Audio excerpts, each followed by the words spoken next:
Hello बच्चों, चलिए प्रश्न को पढ़ते हैं। जब एक भ्रूण कोश में भ्रूण की संख्या एक से अधिक होती है तब उस स्थिति को कहते हैं। इस प्रश्न में हमें ये बताना है कि जब एक भ्रूण कोश में भ्रूण की संख्या जो है एक से ज्यादा होती है तब इस स्थिति को क्या कहते हैं। पहला जो है एम्ब्रियोजेनी, दूसरा है एम्फीमिक्सिस, तीसरा है एग्रोस्पर्मी, चौथा है पॉली एम्ब्रियोनी।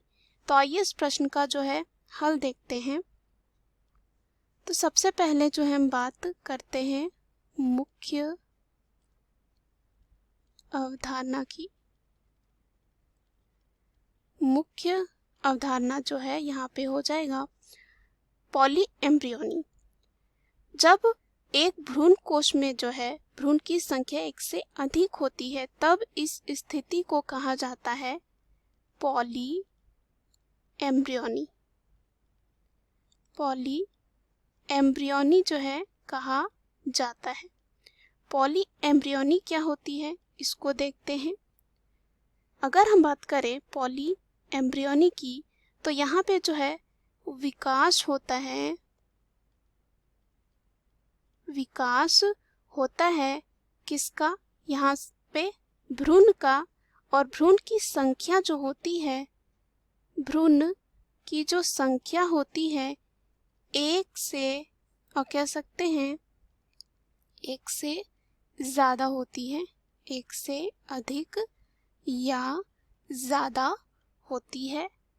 और ये जो है किससे आता है, एक ही जो है निषेचित जो बीज होते हैं उसी से आते हैं। तो ऐसे स्थिति को कहा जाता है पॉली एम्ब्रियोनी। तो चलिए विकल्प में चलते हैं। पहला जो विकल्प दे रखा है एम्ब्रियोजेनी। तो एम्ब्रियोजेनी की अगर हम बात करें तो एम्ब्रियोजेनी में क्या होता है, इसे कहा जाता है भ्रूण जनन। इसमें जो है क्या होता है, भ्रूण का जो है विकास होता है। भ्रूण का क्या होता है, विकास होता है। साथ ही साथ हम कह सकते हैं इसमें जो है वृद्धि भी होती है। क्या होती है, वृद्धि भी होती है। तो यहाँ पर जो है ये गलत हो जाएगा क्योंकि हमें पूछा है भ्रूण कोश में भ्रूण की संख्या एक से अधिक होती है, तो यह गलत हो जाता है। दूसरा है एम्फीमिक्सिस। तो अगर हम बात करें एम्फीमिक्सिस की तो ये जो है क्या करता है, यौन प्रजनन को दर्शाता है। किसे, यौन प्रजनन को जो है यह दर्शाता है और कह सकते हैं संदर्भित करता है। जहाँ पे क्या होता है, दो युग्मकों यानी कि नर एवं मादा युग्मकों का जो है संलयन होता है। क्या होता है, संलयन होता है। उसके बाद यहाँ पे हम कह सकते हैं लैंगिक जनन के लिए यह जो है एक पर्यायवाची शब्द होता है। पर्यायवाची जो है शब्द होता है, यानी कि लैंगिक जनन की तरह ही होता है। तो यहाँ पे ये भी क्या हो जाता है, गलत हो जाता है। तीसरा है यहाँ पे एगेमोस्पर्मी। तो एगेमोस्पर्मी क्या होती है, इसकी बात करें तो ये जो होता है अलैंगिक जनन होता है। क्या होता है, एक प्रकार का अलैंगिक जनन होता है।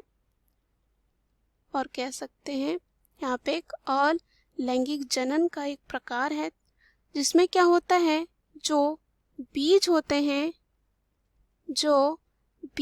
हैं वो उत्पन्न होते हैं अनिषेचित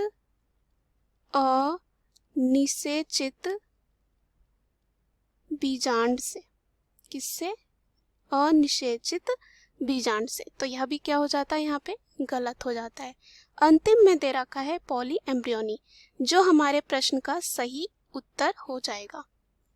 डी जो है पॉली एम्ब्रियोनी इस प्रश्न का सही उत्तर है। दिए गए प्रश्न का सही उत्तर है डी यानी कि पॉली एम्ब्रियोनी। आशा करती हूँ यह उत्तर आपको समझ में आया होगा। धन्यवाद।